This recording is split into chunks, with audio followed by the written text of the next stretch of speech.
자, 오늘 말씀은 용광로 불같은 날로 바꿨습니다. 용광로 불같은 날. 자, 사랑하는 성도 여러분, 말라기서는 구약의 맨 마지막 책이죠. 예, 맨 마지막 책입니다. 그리고 신약에는 맨 마지막 책이 요한계시록이에요. 그죠? 신약의 요한계시록과 구약의 말라기는 연결점이 많습니다. 예. 그래서 말라기 4장은 하나님께서 마지막으로 남긴 경고인 동시에 소망이 담겨져 있어요. 누구에게 소망이 담겨져 있느냐면 여러분이 잘 알다시피 메시아, 그리고 이 메시아가 올 것을 길을 열어주는 엘리야. 굉장히 중요한 아버지께서 소망을 우리에게 두셨다는 거예요. 그런데 오늘 하나님은 마지막 날에 대하여서 이야기하는 표현이 오늘 본문 1절에 이렇게 나와요. 보라, 만군의 여호와가 이르노라. 용광로 불같은 날이 이르리니. 자, 하나님께서 이거는 분명히 말씀하셨다고 말라기가 얘기하고 있습니다. 그런데 하나님의 말씀은 용광로 불과 같은 날. 여기서 용광로라고 하는 거는 뭘 나타내겠습니까, 여러분? 우리가 철광 산업 하시는 그러한 그 컴퍼니 가면은 용광로가 있어요. 그래서 큰 용광로에 모든 것들 집어넣어서 뭘 꺼내죠? 불순물을 다 태우고 진짜 가짜 가려내죠. 그죠? 그리고 숨겨진 것, 감춰져 있는 것 다 드러내게 하는 거잖아요. 그렇듯이 무서운 재앙을 말하는 이 말이 아니라 용광로 불과 같다는 말은 이런 날이 아니라 여러분 진짜와 가짜, 그리고 숨겨진 것과 드러난 것 가리기 위한 그날인 거예요. 그러니까 다시 말하면 그 날은 반드시 오는데, 그 반드시 오는 그 날은 어떤 사람에게는 심판으로 정말 슬픈 날이겠지만 어떤 사람에게는 회복과 구원의 은혜의 날이 된다는 거예요. 그래서 말라기의 이 예언은 신약 전체 요한계시록과 요한계시록에 가서는 이 말라기의 이 말씀의 완성이 요한계시록이에요. 그래서 그날 용광로 불과 같은 날, 이 날에 하나님이 어떻게 하실 건가를 그 다음에 말씀하셨어요. 교만한 자, 악을 행하는 자, 다 지푸라기가 될 거래. 근데 지푸라기를 어디다 태우는데? 풀에다 태우는데. 여러분 지푸라기 본 사람? 하나, 둘, 셋, 넷, 다섯. 우리 집사님 지푸라기 몰라? 다 봤네요. 우리 장로님 보셨어요? 예. 예. 지푸라기를 불에다 넣으면 그냥 타버려요. 아무것도 안 남아요. 그죠? 그리고 남은 재는 그냥 날아가 버려. 지푸라기는 특히 더 그래요. 예. 그래서 이 지푸라기 같은 누가? 교만한 자, 악을 행하는 자. 그 날이 이르면 그들을 살라서 어디까지? 뿌리까지. 그리고 가지를 남기지 아니하게 다 태워버린다는 거예요. 여러분 이 말을 딱 보면은 여러분이 요한계시록이 딱 생각날 거예요. 예? 다 불못에 집어넣는. 예. 이제 조금 있다가 나오겠지만 그래요. 그래서 오늘 우리들에게 지푸라기는 뭘까요? 완전히 다 사라지는데 그날이 되면 우리들이 지푸라기는 뭘까요? 오늘 우리들은 지푸라기를 돈으로 잡을 수도 있어요. 네? 뭐 명예, 권력, 성공, 세상 영광 이런 것들을 붙들어 살아가는 오늘의 우리 시대란 말이에요. 근데 이것들이 다 그날이 되면 다 태워져 없어질 거라는 거예요. 그래 결국 하나님이 없는 모든 것들은 다 타버리는 거예요. 예수님께서도 마태복음 13장 40절에 이런 말씀을 하셨어요. 마태복음 13장 40절에 가라지를 거두어 불에 사르는 것 같이 세상 끝도 그러하리라. 세상 끝도 지푸라기가 불에 타서 없어지고 뿌리까지 가지까지 다 타서 없어지듯이 세상 끝날이 그렇게 된다는 거예요. 지금은 우린 잘 몰라요. 악인이 형통해 보여도, 예? 지금 악인이 잘 내 승승장구한다 할지라도 마지막에는 다 사라질 것이라는 거예요. 그래서 말라기 사람들은 형식적인 예배로 또 거짓 신앙으로 그리고 세상 사랑 속에서 세상을 살아가는 것들 속에서 살고 있었어요. 그래서 하나님께서 너희들 왜 내 거를 도둑질했냐? 우리가 언제 하나님께 도둑질했어요? 이러잖아요. 예, 우리가 언제 거짓 신앙을 했어요? 우리 얼마나 율법적으로 철저하게 잘 지키고 철저하게 예배하고 철저하게 헌물하고 철저하게 11주 했는데 우리가 무슨 도둑질을 했어요? 근데 뭐가 빠졌어요? 네, 마음이 빠졌어요. 마음이 빠진 것을 하나님 앞에 아무리 들어도 소용이 없다는 거예요. 오늘도 똑같아요. 우리 주님은 우리가 예배를 드려도 우리가 봉사를 해도 우리가 어떤 헌신을 한다 해도 하나님의 마음에 없는 그런 것들은 이미 안 받으셔서 허공에 그냥 날려보낸 거예요, 여러분. 예. 그러니까 어떻게 보면 우리 신앙은요 굉장히 센시티브 해야 되는 거예요. 엄청나게 센시티브 해야 되는 거예요. 이거 하나님이 안 받으셨네?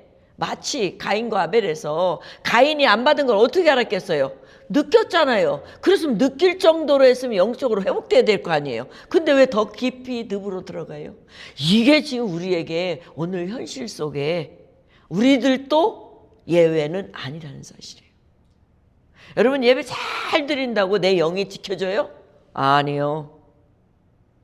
내가 정말 열심히 봉사하고 헌신한다고 내 영이 지켜져요? 하나님과 나의 관계가요? 아니요. 여러분이 예배를 한 번 드려든 안 드리든 우리 마음 중심이 하나님과 커넥션이 되어서 일순간에도 하나님과 떨어지지 않는다고 하는 깨어있는 이 영적인 삶이 굉장히 중요하다는 거예요. 하나님은 그래서 용광로 같은 날, 마지막 날에 모든 것을 드러내는데 지금 아무리 우리가 감춘다고 해도 감출 수가 그날에는 없다는 거야. 그래서 히브리 기자는 히브리서 4장 13절에 이렇게 말했어요. 지은 것이 하나도 그 앞에 나타나지 않음이 없고 우리의 결산을 받으실 이의 눈앞에 만물이 벌거벗은 것 같이 우리도 다 드러나게 돼 있다. 참 이럴 때마다 고민이 돼요. 나는 어떤가?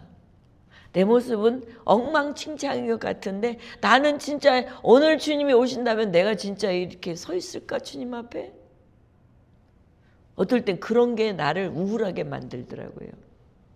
사랑하는 성도분, 여러분은 어떠세요? 그래서 우리는 기도가 절대적으로 필요해요.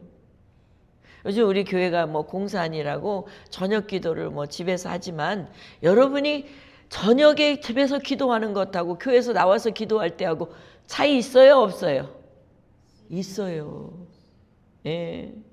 마음의 중심의 차이도 있지만 환경적으로도 여러 가지 방해를 받는 이 환경적으로 방해받는 것들 때문에 우리가 하나님께 드려지는 그 기도가 안 된다고 우리 스스로 느껴져요. 사랑하는 성도 여러분, 그러나 우리의 중심을 하나님은 누구나 더 잘 알기 때문에 장소에 구애받지 맙시다. 환경에 끌려다니지 맙시다. 그래도 애써서 기도하는 자에게 하나님이 반드시 여러분의 편에서 여러분의 일하실 줄 믿습니다.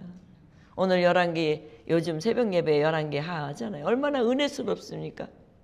하나님께서 보이지 않는 데서 끊임없이 사람을 위해서 일하시고 주의 자녀를 위해서 일하시는 그 하나님, 여러분 오늘도 여러분 보이지 않는 곳에서 언제나 주님이 일해 주시고 있다는 사실, 이것 때문에 오늘 우리가 살만 나지 않습니까?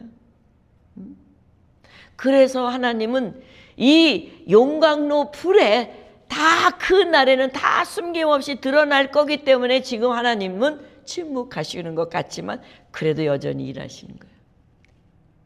눈에 보이지 않지만 여전히 눈에 보이게끔 우리가 확인하게끔 만들어 주시는 하나님. 그래서 요한계시록 20장 11절 13절에 보면 뭐라고 되냐면 크고 긴 보좌와 그 위에 앉으신 이를 보니, 예수님을 보니 땅과 하늘이 그 앞에서 피하여 간데 없어졌어요. 심판자 앞에 딱 쓰니까 모든 게 없어졌어. 간데 온데 없어졌어. 또 내가 보니 이 사도 요한이 또 보니 죽은 자들과 큰 자들과 작은 자들 다 보좌 앞에 서 있는데 뭐가 펴져? 책들이 쫙 펴져 있어. 이 책들이 다 펴져 있는데 그것 생명책이래. 그 생명책에 죽은 자들도 자기 행위대로 따라서 책이 기록되어 있고, 그리고 그 따라서 책이 기록된 행위대로 심판받고, 그리고 바다가 그 가운데에 죽은 자들을 내어주는 거예요. 여러분이 어디로 숨고 어디로 막 피하고 할 수가 없어. 우리가 피한 곳에 바위도 나를 끌어다가 주님 앞에 갖다 놓을 것이고, 바다도 나를 끌어다가 주님 앞에 갖다 놓을 것이라는 거예요. 그러면서 죽은 자들이 내 줌에 각 사람들은 자기 행위대로, 그러니까 불의한 자도 의로운 자도 다 행위대로 심판받아요, 안 받아요? 다 받아요. 그래서 용광로 불에 그 같은 날이 오면 어느 누구도 예외가 없게 된다는 거예요. 사랑하는 성도 여러분. 그래서 마지막 날은 단지 세상 끝이 아니라 내 믿음이 진실이냐 거짓이었냐 드러나는 그 날이라는 거예요. 그래서 용광로 불 같은 날은 요한계시록의 최후 심판, 그리고 최후의 모든 것들, 심판과 최후 진술과 연결이 되는 거예요. 말라기는 예언이라고 하면 요한계시록은 예언의 성취의 장면을 보게 되는 거예요. 여기서 불이라고 하는 것은 죄를 드러내고 악을 태우고 거짓을 심판하는 불이에요. 그게요. 그래서 계시록에는 하나님의 심판은 불로 표현되었어요. 그래서 요한계시록 20장 14절 15절에 보면 불로 표현됐어요. 사망과 음부도 불못에 던져지니, 이것은 둘째 사망 곧 불못이라. 누구든지 생명책에 기록되지 못한 자는 어디에 빠져요? 불못에 던져지리라. 마치 지푸라기 같이 던져지리라. 요한계시록 19장 20절 보세요. 짐승이 잡히고, 여기서는 사단이죠. 짐승이 잡히고 그 앞에 표적을 행하던 거짓 선지자도 함께 잡혔으니 이는 짐승의 표를 받고 그의 우상에게 경배하던 자들을 표적으로 미혹하던 자다. 이 둘이 산채로 유황불 붙는 목에 던져지니라. 불로 다 태우고 던져지고 끝내버리시는 거예요. 그래서 우리가 노아 때는 물로 심판했지만 마지막 요한계시록에는 뭘로요? 불로요. 그런데요, 주님께서 이 불로 하는데 우리가 이 불을 다 준비하고 있어요. 왜요? 내가 왜 이런 말을 할게요? 여러분 원자로 있잖아요. 그게 다 불덩이잖아요. 그죠? 그게 우리 사람을 이 지구 전체의 사람을 죽여도 몇 번을 죽일 수 있는 양을 지금 각 나라에서 숨겨져 있는 양이 그렇다는 거예요. 가지고 있는 나라마다 종합해 보면 그렇다고 그래요. 야, 무섭지 않아요?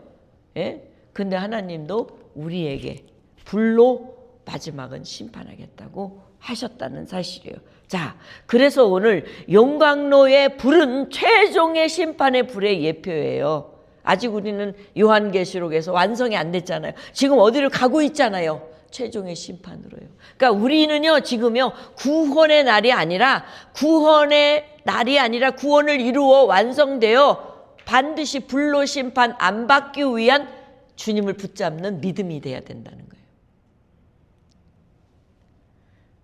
그런데 어떤 사람을 심판한다고? 교만한 자, 악한 자 멸망시키겠다고 하는 거예요. 그래서 요한계시록 18장 7절 8절에 보면 자기를 영화롭게 하였어요. 자기가요? 그가요? 누가요? 사단이. 그리고 사치하였던 그만큼 고통과 애통함으로 갚아주라.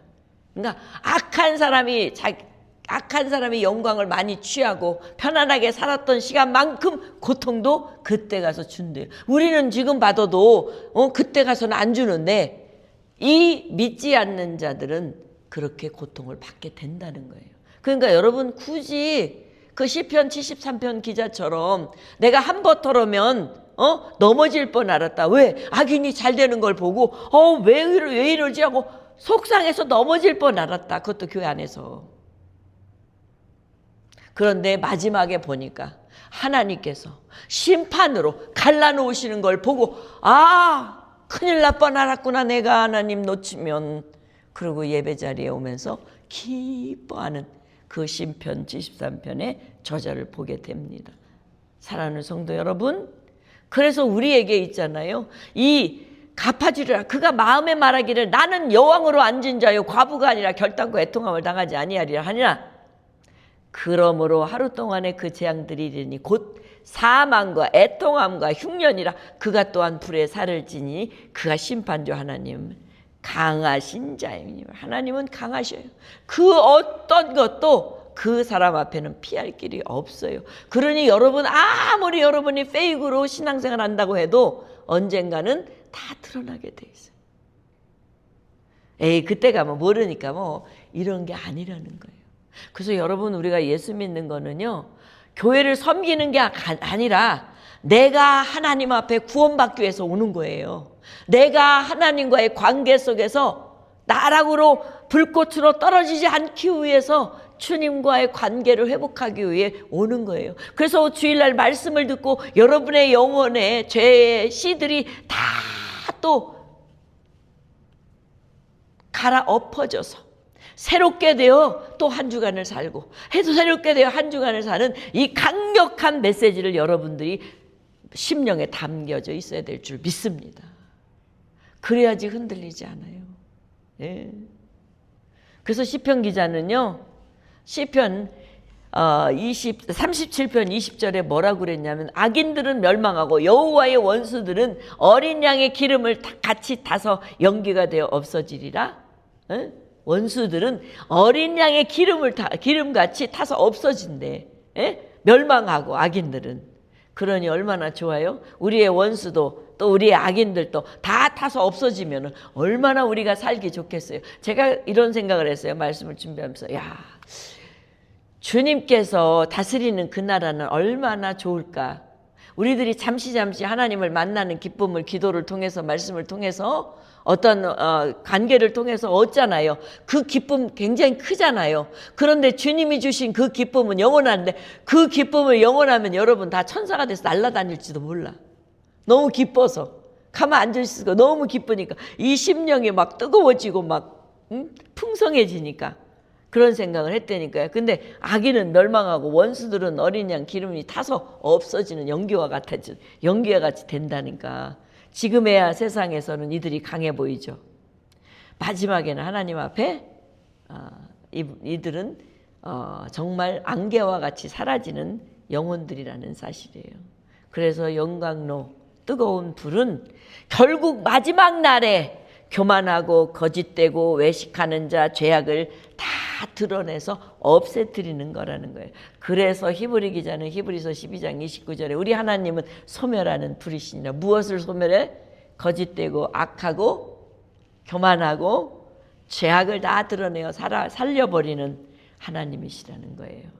아멘. 그래서 2절에 보면 그 반대로, 자 그러면 우리가 정말 심판대에서 악인이 아니라 교만한 자가 아니라 어떤 자가 되어야 하느냐. 그게 바로 오늘 본문 2절에 보면 내 이름을 경외하는 하나님 너희에게는, 이렇게 분명히 이렇게 내 이름을 경외하는 너희에게는 단서가 붙었죠. 공의로운 해가 떠올라서 치료하는 광선을 비치리니 너희가 나가서 외양간에서 나온 송아지같이 뛰리라. 아멘. 여기서 하나님을 경외하는 자에게는 빛과 회복을 얻게 해주신다는 말씀이에요. 요한계시록 21장 23절에 보면 그 성은 해나 달과 비침이 쓸데없으니 이는 하나님의 영광이 그 자체의 영광이기 때문에 우리가 그 예수님이 등불이 되니까 우리는 빛일 필요 없어. 안경도 필요 없어. 집사님, 우리 불편한데. 안경도, 왜? 빛 자체가 우리 주님이시니까. 아이고, 할렐루야. 그래서 여러분, 하나님의 영광이 우리 예수 그리스도께서 등불로 비춰주는 우리들의 그 삶이 되어져야 되지 않겠습니까? 예수님은 지금도 우리의 빛이 되잖아요. 그분은 우리 보고 내가 빛이니 너희도 빛이라, 세상에 비춰라 그러잖아요. 예. 그래서 여기서 치료의 광선이라고 하는 말은요, 말라기에서도 임하지만 계시록에서도 임합니다. 여러분, 계시록 22장 2절에 보면 말라기에서는 치료의 광선이지만 이 계시록에서는 강 좌우에 생명나무로 쫙 심겨져서 누구랑 손잡고 걸어가다가 사랑하는 하늘에서도 우리 사랑하는 남편을 만나, 사랑하는 내 남편을 만나면 손잡고, 우리 옛날에 뭐 그런 감정은 사라졌겠지만 어디가 아프면 여보 이거 먹어, 그런 게 아니라 친구야 이거 먹어, 그러겠죠. 그냥 온통 다 그 열매로 다 치료가 되니까. 그런데 여러분이요, 산 같은 데 가보면요, 여러분이 그냥 알약 안 먹어도 나물 뿌리만 캐 먹어도 다 나아요. 그게 지금 여기서 우리가 하나님께서 보여주는 거예요. 너희들은 일부러 가서 하지 마. 너희들 그때는 하늘나라는 그냥 질비했어. 제가 우리 아침마다 걸을 때 우리 집에 모링가 나무 추리가 있어요. 모링가 나무가 만병통치래요. 예, 필리핀 사람들은요. 그래서 우리는 모링가 잎을 하나씩 따 먹어요. 막 이렇게 절절히 있는 그거를 하나 싹 훑어서 다 넣고 우르르 먹으면서. 근데 처음에는 좀 그런데 자꾸 먹다 보니까 그 맛이 너무 좋은 거예요. 근데 더 좋은 거는 꽃을 먹어보니까 꽃은 달짝지근해. 더 맛있어. 예, 훔쳐 드시지 않았어요. 제가 드렸어요. 예. 너무 맛있는 거야. 그러니까 우리가요, 이런 약재들, 이런 것들도 하나님께서 다 여러분에게 효용 있게 쓰라고 주신 거예요, 사실. 예. 그래서 제약회사들은 공짜로 갖다가 그거를 약품화 시켜서 우리한테 비싼 돈으로 팔잖아요. 그죠? 그러니까 어떻게 보면은 이 세상에 사기꾼들이 엄청 많아요. 하나님 이름으로요. 자, 그래서 우리는 이 만국을 치료하시기 위하여 이렇게 엄청난 잎사귀, 열매를 맺고 남의 잎사귀 만국을 치료하는 놀라운 이 치료의 광선이 아닌, 여기서 치료의 광선은요, 예수 그리스도를 의미해요, 사실요. 누구를 의미한다고요? 예수 그리스도를 의미해요. 그래서 예수 그리스도의 성령의 불빛이 여러분을 치유하는 역사. 그래서 제가 기도할 때 그렇게 기도하는 거예요. 예? 예수 그리스도의 그 성령이, 빛이 여러분의 심령을 주님께서 비춰줘서 치유되는 역사를 해달라고 그렇게 기도하는 거예요. 우리 여러분도 그렇게 기도하세요. 그래서 말라기의 회복 약속의 영원한 하나님 나라의 완성이 신약과 구약을 연결시킬 수 있다는 거예요. 사랑하는 성도 여러분, 여기서 조금 더 넘어서 의로운 해는 뭘까요? 의로운 해 역시, 의로운 해가 바로 예수 그리스도. 신약의 마무리 진 거, 그 다음에 예수님이 떠오르는 거예요. 예수님이 신약에서 떠오르셔서 그분이 모든 질병의 치유자가 되고 우리 모든 심령의 회복자가 되는 줄 믿습니다. 그래서 요한복음에 보면 요한복음 8장 12절에 예수께서 말씀하여 이르시되 나는 세상의 빛이니 나를 따르는 자는 어둠에 다니지 아니하고 생명의 빛을 얻으리라. 할렐루야.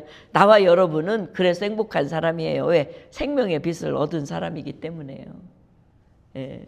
그래서 여러분, 예수님만 치료의 광선으로서, 하나님은 단순한 심판만 하시는 분이 아니라 회복하시는 하나님, 치료하시는 하나님, 그리고 상한 마음을 어루만져 주시는 하나님, 병든 영혼을 회복시켜 주시는 하나님, 무너진 삶을 다시 일으키시는 하나님, 오늘 이런 하나님을 우리가 이 땅에서도 하늘나라에 우리 마음속에 집어넣으신 예수님께서 이 땅에서도 누리고 살 수 있도록 허락해 주신 줄 믿습니다.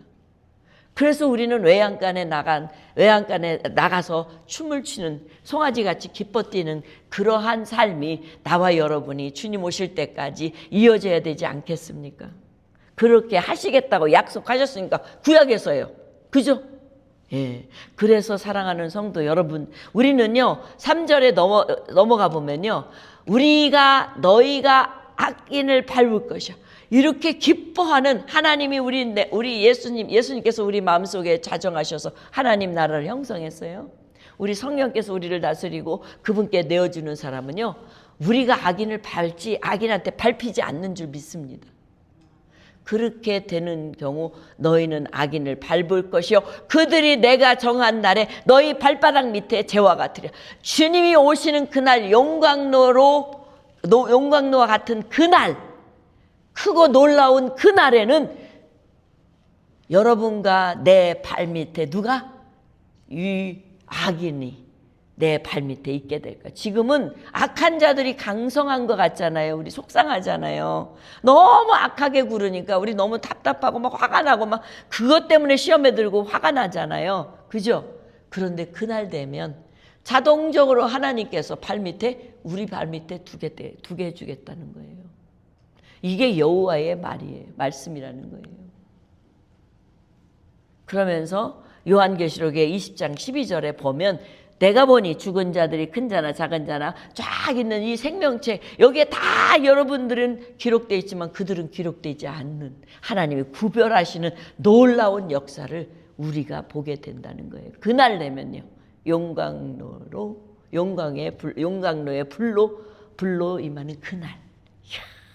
그래서 본문 4절에 넘어가면 너희는 내가 호렙에서, 우리가 꼭 해야 될 게 있어요. 지금부터 해야 될 일이 있어요. 지금부터 해야 될 일인데 그게 뭐냐? 이미 전에부터 해왔던 일을 거듭거서 하는데 기억하는 일이에요. 무엇을 기억하는 일? 하나님께서 주신 모세를 통해서 주셨던 법과 율례. 그러니까 여러분 율법 안 지켜도 되죠? 물어볼게요. 율법 안 지켜도 되죠? 지켜야 돼요. 예수님이 뭐라고 그랬어요? 예수님께서는 율법을 완성시키러 왔지 물법을 폐하러 오시지 않았어요. 그러면 율법을 여전히 우리는 예수님을 믿으면 여전히 율법은 우리가 지켜야 할 법이에요. 그죠? 근데 많은 사람들은 율법을 지켜도 되고 안 지켜도 되는 이러한 그 선상에 놓는 게 아니라 율법은 당연히 지키는 거예요. 애들이 우리 아이들이 우리 집에서 태어났는데 엄마 옆집 룰 따를래. 그러면 어떻게 되겠어요? 그럼 너 옆집 가라. 그 집안에 왔으면, 그 집안에 태어났으면 그 집안의 룰을 따라주는 것이 맞는 거예요. 우리가 하나님 나라의 백성이면 하나님 나라의 법도를 따르는 게 맞는 거예요. 그걸 기억하라는 거예요. 무엇을 주었는지. 그래서 하나님 말씀을 반드시 어기지 않고 살아가야 하는 게 나와 여러분인 줄 믿습니다. 그래서 마지막 때일수록 가장 중요한 것이 뭐냐? 가장 중요한 것이 말씀으로 들어가는 거예요. 세상은 변하지만 하나님 말씀은 절대 변하지 않습니다. 하나님 말씀은 절대 변하지 않습니다. 요즘 한국에 조금 어지러운 면이 뭐냐면 이 킹 제임스 버전을 주장하는 우리 한 목사님과 또 이 목사님과 맞선 예장 측의 목사님들이 맞섰어요. 2단이냐 3단이냐. 근데 이게 2단 3단 문제보다도 더 심각한 게 있어요. 우리 목사님들이 조금 성도들을 생각해서 가려서 얘기해야 된다고 나는 생각이 들어요. 왜 그러냐면 여러분 여전까지 우리가 150년 그 기독교 역사상 어떤 성경을 보고 우리가 자랐습니까? 중국 성경 중국 성경을 번역해서 여전까지 보고 그것을 개혁 개정까지 고쳐놨잖아요. 근데 뜬금없이 킹 제임스 버전만 성경이고 나머지는 성경이 아니다. 이렇게 하니까 정말 순수하고 깨끗한 우리 성도들은 어머 그런가 보다. 그래서 그분한테 배워오면 일반 교회에 오시면 장로교회나 뭐 성결교회나 감리교회나 뭐 침례교회나 뭐 침례교회는 킹제임스 벌전 막 그러니까 그거 오면 목사님 이거 틀렸어요. 이 성경 하지 마세요. 우리 킹제임스 벌전으로 바꿉시다. 저기 병신도들 이렇게 얘기해요. 그럼 어떻게 해? 혼돈이 오잖아요. 잘 가르치는 것도 중요하지만 우리 성도님들에게 바르게 가르쳐야 될 이유와 목적은 목사님들이 있는 거예요. 여러분 생각은 어때요? 그래서 지금 이게 뭐냐, 우리 목사님들이 킹제임스도 오류가 없고 이 개역개정도 오류가 없어. 왜? 오류 있는 건 인간이지. 어떻게 하나님이 말씀이 오류가 있겠습니까? 의미 전달해서 문제가 생기는 거지. 예? 뭐가 빠졌네, 뭐가 있네, 막 이래가지고 그냥 목사님들하고 싸우고 성도들이 자기 은혜가 안 되잖아. 여러분, 하나님 말씀은요, 문자가 아니라 의미예요. 그리고 그 속에 정신이에요. 뜻이에요. 그러니까 이게 참 우리 안타깝게도 이런 일들로 인하여서 우리 목사들은요, 가릴 수 있어요. 근데 우리 성도님들은요, 너무 착하고 순순하니까 목사님들이 가르치면 또박또박 잘 먹고, 그러면 어떻게 돼요? 헷갈려서 나중에 신앙의 줄을 잃어버려요. 이것처럼 심각한 게 없는 거예요. 사랑하는 성도 여러분, 흔들리지 마세요. 그래서 성경은 디모데후서 4장 3절은 사도 바울이 디모데에게 이렇게 해요. 때가 이르리니 사람이 바른 교훈을 받지 아니하며 귀가 가려워서 자기 사욕에 따를 스승을 많이 두는 거예요. 이게 맞나? 저게 맞나? 이게 이 세상 사람들은, 세상 선생님도 맞은 사람 하나도 없어. 뭐가 맞아요? 진리이신 하나님 말씀만 맞아요.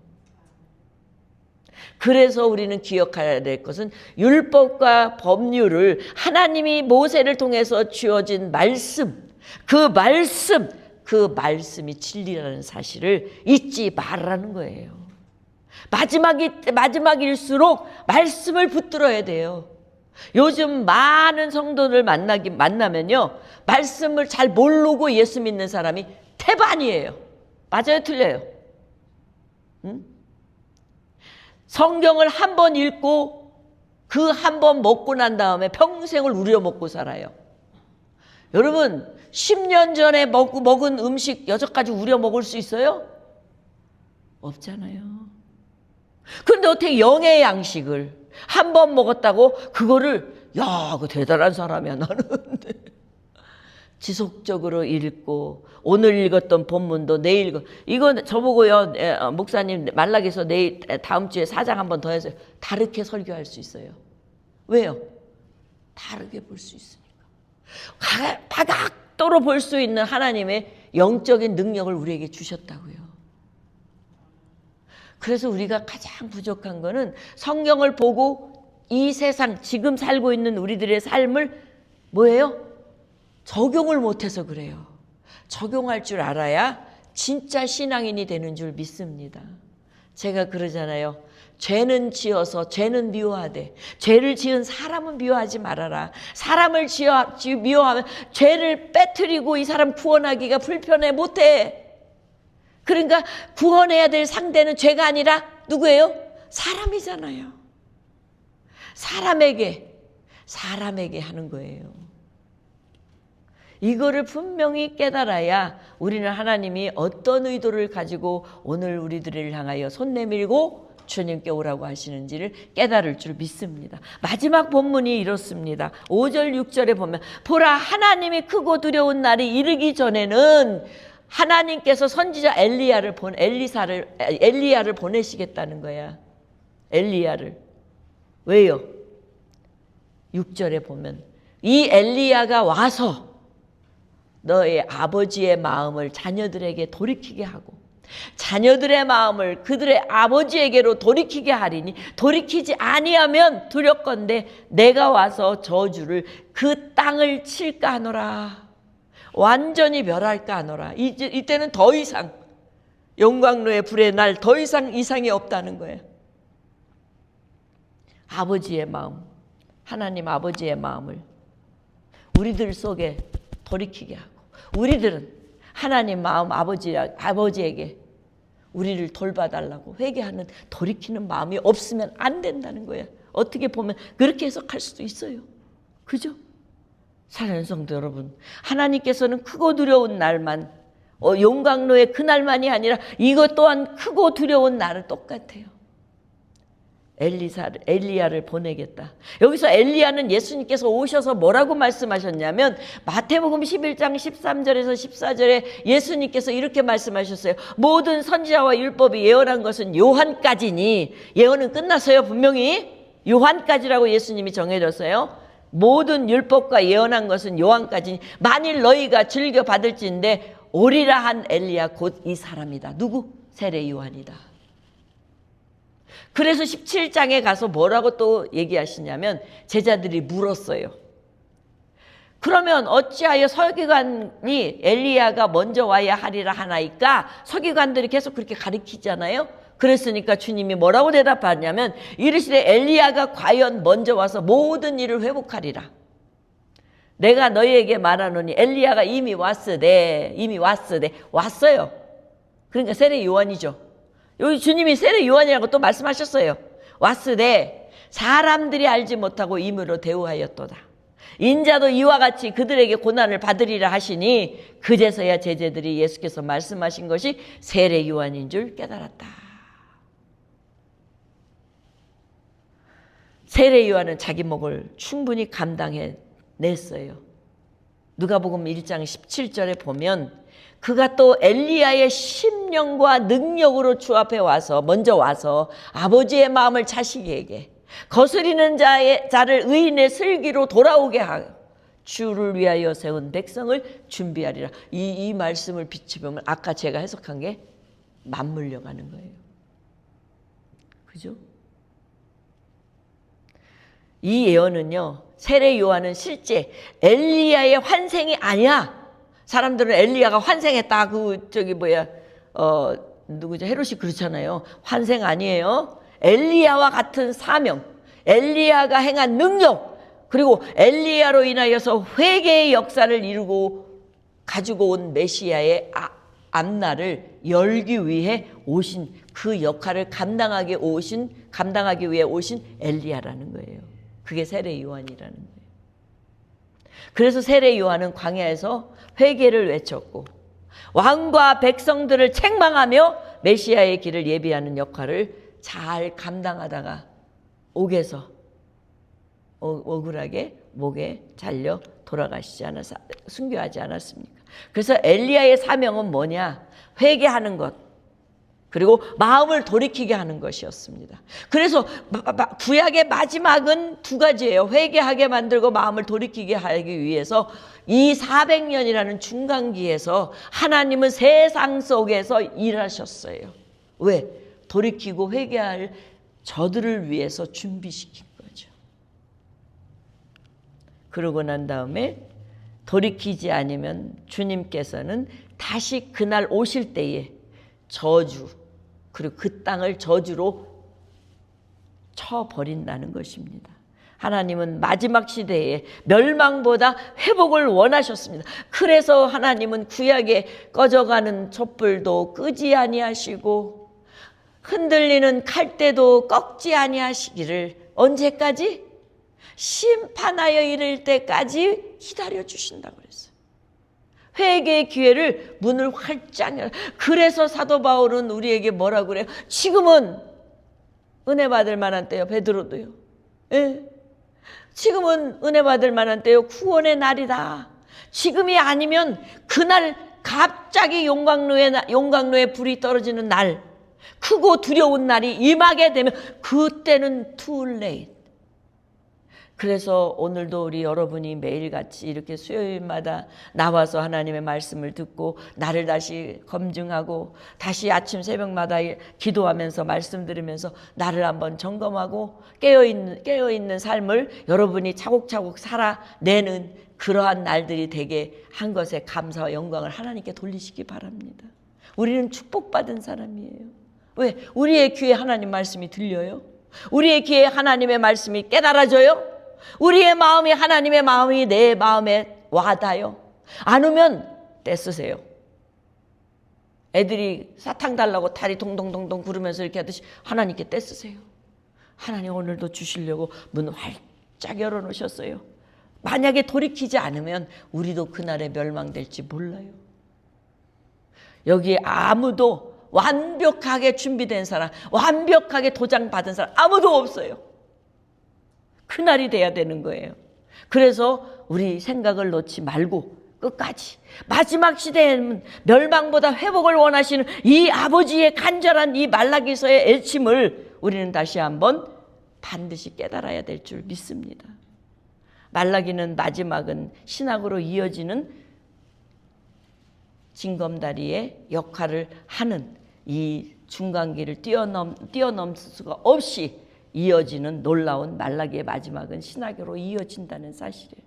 그래서 예수님이 오셨습니다. 예수님은 심판주이시며 치료자이시며 회복하시기 위해 오신 메시아이십니다. 그러나 동시에 다시 오실 왕이라는 사실. 그래서 요한계시록 22장 12절에 보라 내가 속히 와서 너에게 줄 상을 각 사람에게 행한 대로 갚아줄 상을 그때 와서 주겠다. 우리 그때 받아야 되지 않겠어요? 이왕이면. 예?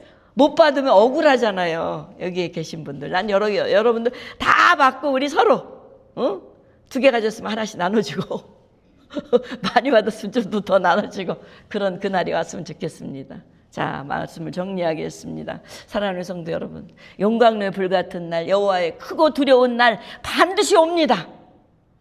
심판이 있어야 회복이 옵니다. 맞죠? 심판이 없으면 회복 못해요. 그날은 어떤 사람에게는 심판의 날이지만 하나님을 경외하는 자에게는 무슨 날? 상급받고 구원받는 날. 여호와의 날은 하나님을 떠난 자에게는 두려움이지만 하나님을 경외하는 나와 여러분들에게는 회복과 구원과 상급받는 날인 줄 믿습니다. 그러므로 우리는 세상을 두려워하지 말고 하나님을 경외하고 말씀 속으로 들어가며 예수 그리스도를 꽉 붙잡는 나와 여러분이 되고 마지막 날 너희가 어떤 사람이 되어야 하는 사도 베드로의 권면을 묵상하면서 끝내겠습니다. 사도 베드로가 이랬어요. 이 모든 것이 이렇게 풀려지리니 너희가 어떤 사람이 되어야 마땅하냐? 거룩한 행실과 경건함으로 하나님의 날이 임하시기를 바라보고 간절히 사모하라. 하나님의 날을 사모하는 자에게 하나님이 만나주시는 줄 믿습니다. 그 날에 하늘이 불에 타서 풀어지고 물질이 뜨거운 불에 녹아지려니와 여기도 불로 심판하시죠.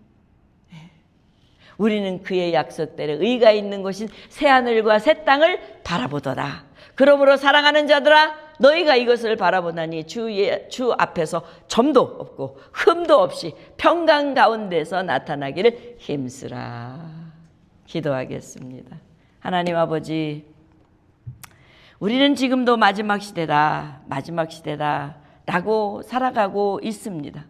그러면서 나도 모르게 세상을 따라가고 교만해지기 일쑤고 하나님보다는 세상 것을 더 많이 쌓으려고 하는 정말 철저하게 어쩌면 하나님 마음을 떠나 살아갈 수밖에 없는 세상 속에서 따라가는 모습을 하고 있는 사실을 오늘 발견합니다. 주님 용서하여 주시옵소서. 이제 다시 마음을 잡기를 세상을 따라가지 않고 끝까지 하나님만을 경외하는 믿음 주시옵소서. 새로운 해대는 예수님만 바라보게 하시고 의로운 해대고 새로운 광선을 우리에게 비추어서 우리의 질병을 치료하시는 예수님만 바라보게 하시고 주님 다시 오실 날을 준비하는 우리 사랑하는 귀한 자녀들, 믿음으로 사는 자녀들 되게 해 주시옵소서. 예수님의 이름으로 기도드리며